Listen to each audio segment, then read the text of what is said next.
Yeah, Mayor Nenshi, thank you for your remarks. I too am a scientist, and I'm interested in how we get past the fear of politics. And the politics of fear or the politics of division only works if we let it work. And it's up to us as citizens and leaders to look at systems, but also to, I think there's many points of entry, I think, and you speak to many of them, how as leaders, politicians, we can do things, but also engaging people in a sense of efficacy, that their voice matters, that what they're doing and what they have to say really is part of the data set we use to make our decisions. So we need science to be brought to bear, but we also need public opinion. We have to accentuate the positive, as they say. So, for example, in Alberta, we have had just an insane discussion over the last several months that has to do with gay-straight alliances in schools. And this issue was seen by the political parties in our legislature through that horse race lens. Who am I going to alienate? Who am I going to get support from? And the whole thing collapsed spectacularly in the fall. When a opposition member put up a private member's bill saying we should mandate we should allow gay-straight alliances in any school where the students want them. And there, all this, you could see the math going on in the opposition parties' heads. Do I support this? Do I not support this? And in the end, it just got ridiculous. You know, the Tories voted down, the government voted down the opposition bill, but replaced it immediately with one of their own that they clearly had written on the back of a napkin the night before. And it said that you have to have a gay-straight alliance, but the school doesn't have to offer it.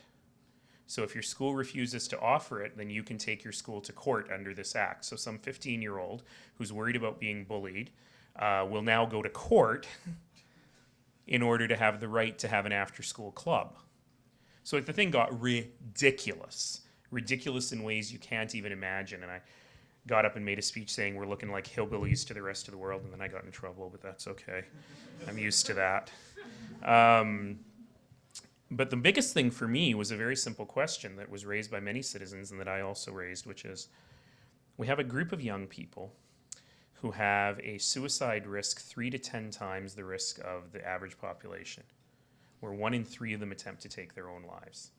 We have a technique that we know works to radically reduce that risk and make people safer in schools that they go to every day. Why are we having a fight about this?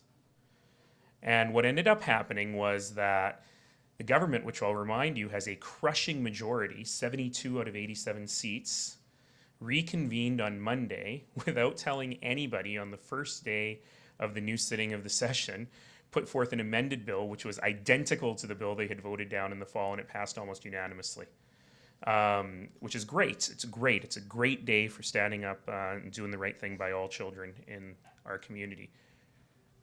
But it only happened because regular people said, no, your poll testing is wrong. What you're doing is wrong. It's not right for these kids. Don't do it. And as a result, because regular people stood up, just regular citizens, parents and kids and teachers and those brave, brave kids who faced down their own government, and government went, oh, we are completely offside here with what people actually want. So that's a happy story. And I think those are the sorts, that's why I said accentuate the positive. We got to continue to tell those stories to governments everywhere saying this is what works, right? And in particular, you're seeing incredible politics of fear as we're going into a federal election. It's shocking.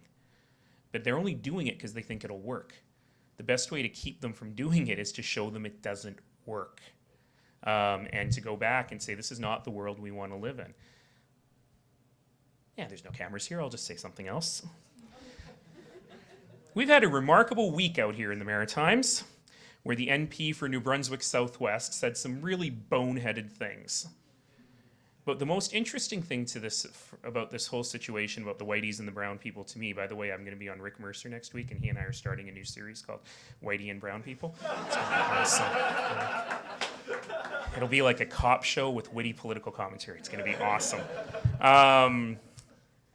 The most interesting thing about it was not that he said this and rightly apologized right away. The interesting thing about it is the incredible parsing of his statement that has been going on by the talking heads saying, well, it's not really racist. He's not racist. It was just a racist thing to say. he's a nice guy. Well, I'm sure he is. I don't know the man. I'm sure he's a nice guy. You don't get to be the MP unless you're sort of a nice guy. But, you know, one very, very important national political columnist sent me a tweet saying, why are you so upset? Look, I'm sure the guy doesn't have a hood in his closet. And I'm like, I'm sure he doesn't have a hood in his closet either. But I think we as citizens expect more from our leaders. The bar shouldn't be, I don't burn crosses on people's lawns. The bar needs to be that I respect all Canadians and I want to give everyone the opportunity to succeed and live a life of dignity in this country. And it takes us citizens saying, you know, stupid political panel parsing the statement and determining whether it was racist or not. Don't do that. Talk about what it could have been. Talk about what we're trying to do here. Talk about how the problems with the temporary foreign workers program are not technical problems. They are problems of basic Canadian values. That the person who serves us the coffee at Tim Hortons in the morning deserves a dignified life and a path to citizenship. Let's talk about that instead of saying the brown people are taking the white people's jobs because we have too much EI. It's not true, by the way. At least it's a critique, but it's not true. But that's up to us, right? So I hope that people will write that MP lots of letters and say, it doesn't really matter if you're racist or not. What matters is whether or not you support people having a life of dignity in this country. Let's talk about that.